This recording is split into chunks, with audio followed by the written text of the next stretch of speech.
If you yourself can see anything in the chat, please let us know. Currently, yep. Yes, I have a question. Can I have the operation here in Israel, but still to establish a company in Latvia? What is the regulation says about the operation and the control that I have here in Israel? Or I really physically need to come to Latvia, establish the company, to the management and the control supposed to be from Latvia physically. If there is any restriction for the servers, is the servers need to be in Latvia, or it could be in the cloud or on-prem here in Israel? I can take this question. Actually, if you are going to receive a license in Europe, you need to establish anyway the structure in EU. So without it, it will not be possible to provide any kind of financial services. However, if your businesses do not require any license, it's up to you to decide in business model, for example, if you're RegTech. But here is one thing is what I would like to underline, then any company who is establishing any fintech company or any licensing company, any financial market participant who is going to provide financial services in EU have to open the company in EU. It is mandatory, it doesn't matter. It's Latvia, it's Germany, France, Spain, or whatever country. So in EU, it is one common approach. And that is actually one of the benefits because each country is treated same questions equally. For this purpose, you are establishing company in Latvia. In Latvia, you also need to provide technical and physical seat of those persons who will be involved in the major responsible daily operations. So it means the other persons of the companies could be located elsewhere, but those who are responsible, for example, for compliance questions for internal control system, who will be daily working with the regulatory, who should be actually available to regulatory on demand, those persons to be located in the country of your authorization. In response to the data, according to European Union Information Technology and Security Procedure, the companies have to store Europeans' data in EU. So any financial institutions have to store the data in the cloud. You can use cloud technologies without limitations. However, just put into account that you will be always under radar if you will use the cloud services outside the European Union. So you can choose what kind of people you locate in Latvia and who of the team will be still continuing working from the other countries. However, those people who are responsible for critical services the seat should be physical in the country of authorization. If you need some more precise information, just jump in. Thank you. In the past, we had some relationship with an organization called the Latvia FinTech Association. Not very recently.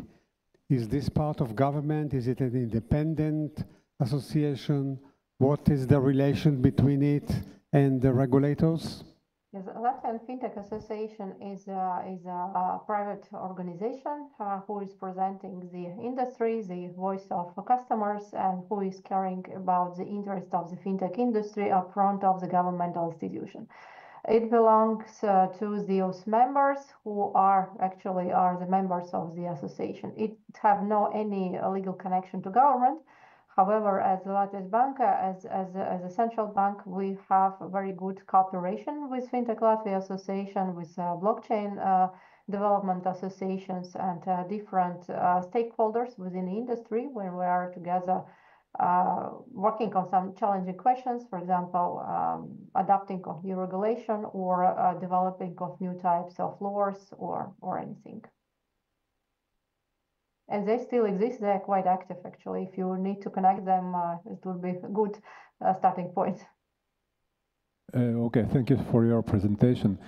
I just wanted to know, of course, you also know that now there is a 28th regime in Europe, which actually in development stage, and how it's from your perspective, it can, change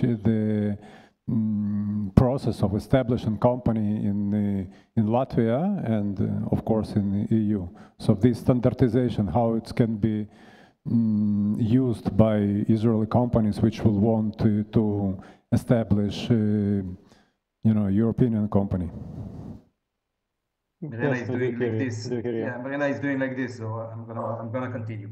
So first, thank you for a beautiful presentation, all three of you. A few very short question. Do any one of you know what's the number of blockchain developers currently in Latvia? By numbers? Yeah, approximately. It's in the tens, it's in the hundreds. It's hundreds. I think it's hundreds, but also a lot of remote guys are working in blockchain world. But hundreds, I think, is there. The question is like that. I'm Israeli and I do work in Israel, but I'm based in Europe. And one of the things I see in West of Europe is the blockchain industry is very expensive. I mean, like any other programming industry in Europe, meaning the cost of labor here is crazy. So you have a shift in all of technology going east. And this is something Latvia can enjoy. If you can create a hub of developers, and if you can create attraction by making those developers good ones, it's very interesting to Israeli companies, but also to various European ones. But Israel companies already for many years working from outsourcing. If it's a recommendation, so it's already in place. Okay. In reality, what people already outsourcing IT services for sure. In blockchain world, where it's always expensive, then the crypto Bitcoin is reaching more than 100,000, so it will be more expensive. But indeed, Latvia is a good place we have good institutions, Latvian University and VTU, who is providing good talented people who can be employed. Thank you, Renat, for this. And if I may, yeah, please. If I can extend on that, what Renat said, from more companies we have here, they emphasize that actually the tech talent is very good here. We actually struggle, to be honest, we more struggle with the salespeople than we struggle with the tech talent. I agree. I have to say that I've been in Latvia, I think, 8 years ago. You can ask Ira, and the reason I came to Latvia is exactly like that, because the level, the professional level of technician was very good. And sales, I know how to do myself. I don't need someone to teach me sales, and that's the reason I was in Riga for a year. I mean, exactly to tap into those engineers, but I'm not familiar with engineering in the blockchain in Latvia. But I will talk to you offline. Maybe you can introduce me to another question that I think that is more to Marina. But if someone else has, I would love to know. Another thing I can see here in Italy and also France announced 2 days ago, the taxation on crypto profit is going up all over Europe. They are killing the industry by putting 42% tax in Italy, and France is going to do it between 36 and 42. This is going to kill the industry in France and Italy. What are the plans, if you know, in Latvia regarding the tax? I know that the tax is currently 20%. Is there a thought of making it the same, or are you going, if you know, of making it higher like Italy and Germany? Not Germany, excuse me, France. That was a good question. I would say to Ministry of Finance. Unfortunately, they are not here. But if I look to the general strategic view in the crypto industry development, I would say that there are more supportive connections than disruptive connection. In these terms, there is like no any plans to raise taxes exactly for some specific industry. So, I mean, if the taxes, income tax or whatever, or VAT or whatever tax would be changed, it would be changed for the whole country and for the companies and enterprise. It doesn't matter. They are. I understand. It won't be specifically to crypto assets. Especially for the crypto not. So there, even as I know, there is some talks and initiatives, even make some decreasing on some rates for non-resident incomes that are gained from crypto, but there is even more like on an initiative level. It should be more discussed on the next year. But as we are on a daily basis are communicated, so there is no plan for crypto companies to create some more tax. I would say the opposite is in Latvia, as Reinis in his presentation also mentioned, there is a lower supervision fee across the EU up to 0.6%. I think it's just a dramatic jump, and I agree. A huge commitment from the country. Because if it were like asked to me as a supervisor, is it a good fee? I would say no, because we need to fund ourselves, right? But according to this state national strategy, it is a quite high commitment in this sense. Okay, so this is beautiful, and I think that's one of the pluses. Latvia has.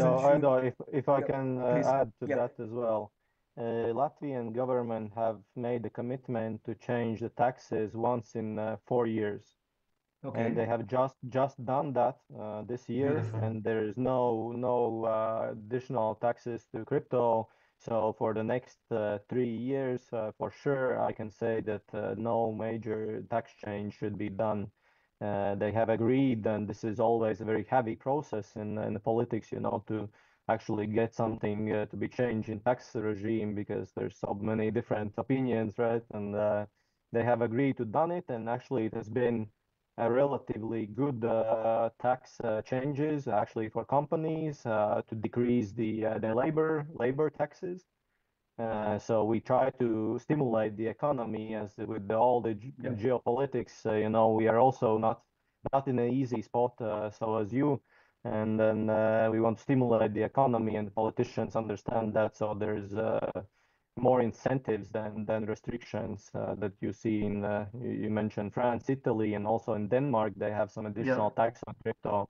I don't think you will see something like this in at least the next 3 years. Yeah, so I think one of the things you should tap is, well, maybe we'll talk about it offline, is try to drag Italian and French companies that are looking for another base because of this tax. One last really quick question, and I'm sorry to burden with so many questions. There is the project of blockchain certification runs by the EU, meaning the EU is moving in 4 years to have all of the documentation, driving license, residential licenses, everything is going to be on the blockchain. Is Latvia in this game? Or maybe you know, maybe you don't know. Is that the plan of the government to join this initiative, or maybe they have already joined? I have no idea. I'm just asking because I have no idea. I mean, each country have maybe this their own strategic development. If all Europe goes for blockchain, that Latvia also will go for blockchain. But now, currently, what I see here, there are two huge initiatives where we are strong enough. First one is the data and open data. Then all the government actually is working, and majority of data already open, and you can start working with that. And then the other is AI. So one of the initiatives that is currently is under the presidency of Latvia is developing of the AI hub. For this purpose, recently have been several committees, and one AI hub will be developed by the academics, and another one on governmental level. And actually, we have a huge digitalization program that is led by the Ministry of Regional Development and Digitalization, and we are more focusing on the data and availability. And as soon as you have data and a good quality, you can do everything, so you can go for any technology. By the way, if we look to Latvijas Banka ourselves, we are actively utilizing cloud technologies for the supervision, and we are going there. So we are using AI solutions for our internal needs. We have identified more than 30 processes that currently there are in development. We have started several AI pilots here, and we also have adapted, all blockchain tools for ourselves in order to make the supervision of crypto as a service providers. And we have trained staff, and they know how to do it. I would say that where the services of the government in Latvia, all of them are digitalized. I don't even know if there still exist any where you need to come with a kind of paper. Haven't heard about it. That's amazing. Actually, I'm in Roma currently, and Italy's biggest problem, if you ask me, is the papers. That's the biggest problem they have in government, and it makes everything like like Russia in the 60s. It's crazy. Okay, thank you so much for your time, and that's and thank you, everyone. We did have one more question from Tel Aviv seminar room here. Once again. Okay, thank you very much for your presentation. Do you hear me? Yes. Okay, so the question is about the 28th regime. You actually know that in Europe they'll try to do EU Inc. like in Delaware Sea Corporate. So from your point of view, how it will, you know, to simplify the opening the company and actually to work for foreign in the EU, you know, ecosystem? I do not have any comments for. Yeah, I think it's a more governmental question and registrations also. I also don't have enough information to answer. But I think Leah will could try and find the answer through the governmental connections. Yes, Shane. Yeah, I can't really comment on this as well. This is maybe an upcoming something, but not really in place yet. So perhaps it could be clarified from Leah's side, but I cannot also fully answer this.